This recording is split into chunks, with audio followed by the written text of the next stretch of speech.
Salam sejahtera, terima kasih kerana bersama dengan saya di Nazilin Unity Channel. Penemuan RM2 billion di dalam satu siasatan oleh SPRM amat mengejutkan Anwar Ibrahim dan juga khususnya Malaysia. Kita ingin ucapkan sabas dan tahniah kepada SPRM atas tindakan yang amat progresif, dinamik dan aktif pada masa ini.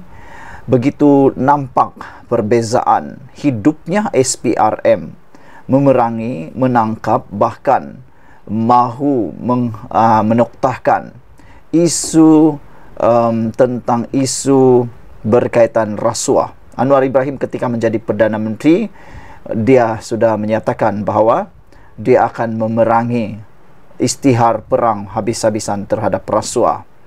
Kali ini dengan penemuan kerugian sebanyak RM2 billion ini, Anwar kata, jangan pandang remeh rasuah. Jabatan kecil boleh menyebabkan kerugian sebanyak 2 billion. Bayangkan saudara, itu jabatan kecil. Bayangkan kalau itu jabatan yang besar. Berapakah kerugian yang mungkin boleh diakibatkan oleh rasuah? Kita semua setuju dengan apa yang dinyatakan oleh Datuk Seri Anwar Ibrahim.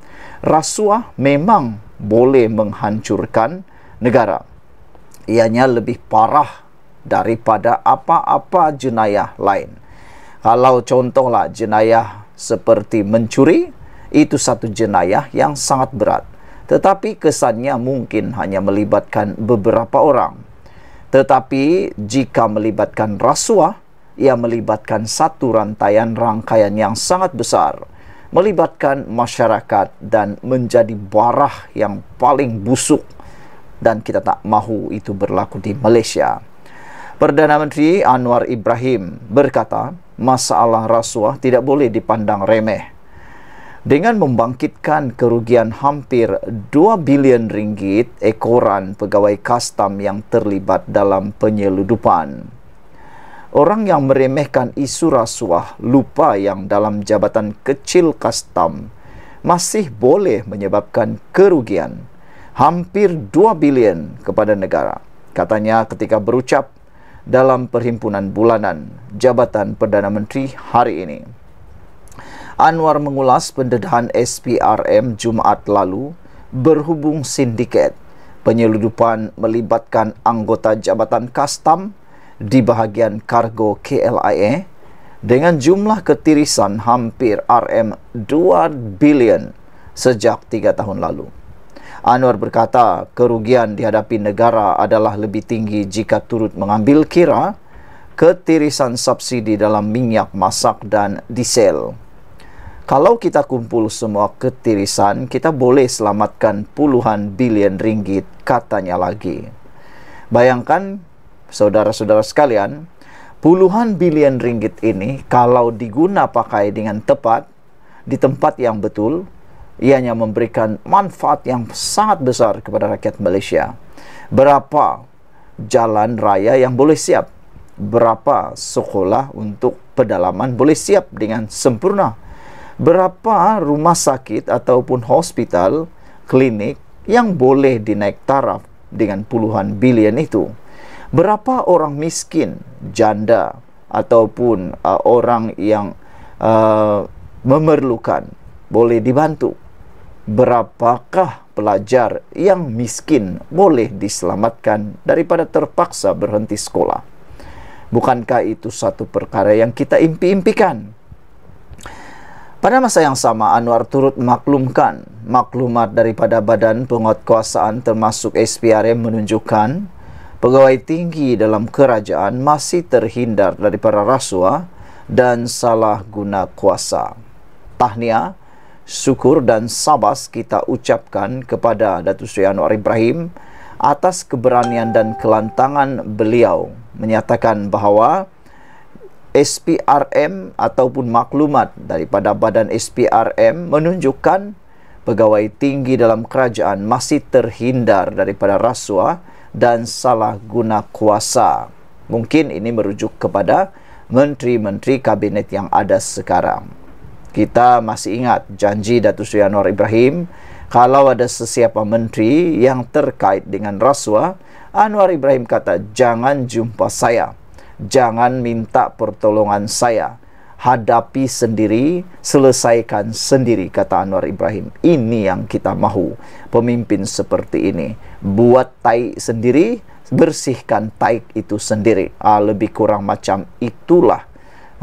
Saudara-saudara, Anwar berkata, kerugian itu ekoran subsidi menyeluruh yang diberikan bukan saja kepada rakyat Malaysia, tetapi warga luar yang masuk ke Malaysia untuk menikmatinya.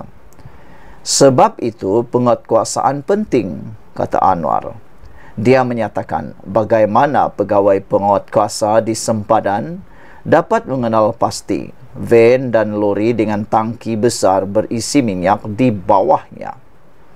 Justru, Anwar membangkitkan kepentingan subsidi bersasar untuk memastikan ia dinikmati oleh golongan yang benar-benar memerlukannya. Ada rakan-rakan kata mereka bersetuju dengan cadangan pindaan tunai subsidi kepada rakyat. Kerana dengan pindaan tunai kepada rakyat, banking terus transfer, wang itu confirm sampai kepada orang yang benar dan tepat.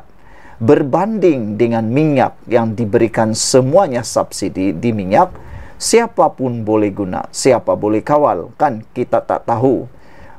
Tukang pam minyak itu dia tak tahu siapa yang kaya, siapa yang miskin. Yang dia tahu semuanya rakyat Malaysia sama rata. Oleh sebab itulah, kalau ada pindaan tunai kepada orang yang benar-benar perlu subsidi, maka itu adalah lebih tepat. Lebih tepat. Jadi maknanya, orang miskin terbantu sepenuhnya, orang sederhana terbantu sepenuhnya, orang yang memerlukan terbantu sepenuhnya. Bukan lagi semua orang menikmati. Yang kaya makin kaya, yang miskin tetap miskin. Pengerusi PH itu turut mempertahankan kenaikan cukai jualan dan perkhidmatan SST, memandangkan banyak pengecualian diberikan. Pada masa sama, dia mengakui terdapat sedikit kesan ekoran kenaikan itu, antaranya peniaga yang mengambil kesempatan untuk menaikkan harga. Namun dia berkata, kos sejumlah barangan lebih rendah pada masa ini berbanding sebelum PRU 15. Sebelum pertukaran kerajaan, berapa harga ayam? RM13 sekilogram. Sekarang jauh lebih rendah, RM9 sekilogram. Dia turut mempertahankan kenaikan tarif elektrik yang bermula 1 Januari lalu dengan menyatakan seramai 85% pengguna tidak terkesan dengannya. Selain itu, Anwar berkata langkah reformasi awal seperti Akta Tanggungjawab Fiskal 2023 telah membuahkan hasil menerusi pelaburan dan pengiktirafan daripada negara luar. Itu nampak kerajaan ada hasrat, sungguhan melaksanakan program perubahan, katanya lagi. Sekian dulu untuk kali ini. Jangan lupa tinggalkan komen anda, tekan butang subscribe. Kita jumpa lagi. Bye-bye.